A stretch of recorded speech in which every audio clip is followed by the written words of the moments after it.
Hi friends, स्वागत आहे तुमचं आपल्या ट्रू लाईन्स अबाउट लाईफ या चॅनलमध्ये. तर आज आपण मणक्यामध्ये गॅप पडल्यानंतर काय करावे याबद्दल माहिती घेणार आहोत.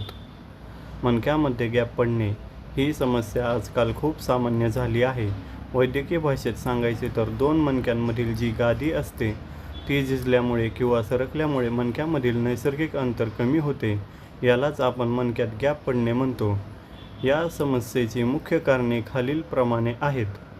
मुख्य कारण: चुकीची जीवनशैली, तासनतास एकाच जागी बसून राहणे किंवा सतत वाकून काम करणे. झीज: वाढत्या वयानुसार हाडांची झीज, गादीची झीज होते. वजन वाढणे: शरीराच्या वाढलेल्या वजनाचा ताण मणक्यावर पडतो. जड वस्तू उचलणे: चुकीच्या पद्धतीने जड ओझे उचलल्यामुळे मणक्याला इजा होते. व्यायामाचा अभाव: पाठीचे स्नायू कमकुवत होणे.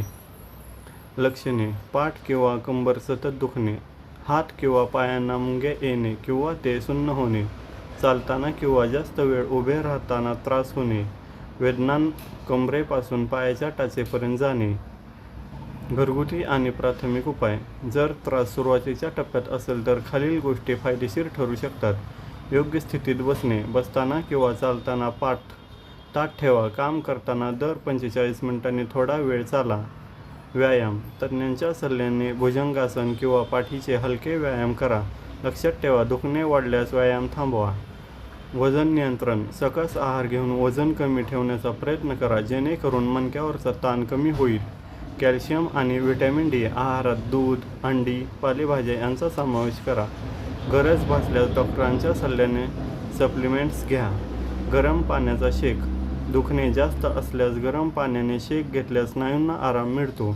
महत्त्वाचा सल्ला: जर तुम्हाला तीव्र वेदना होत असतील किंवा पाय अशक्त वाटत असतील तर घरगुती उपायांवर अवलंबून न राहता त्वरित ऑर्थोपेडिक डॉक्टरांना भेटा.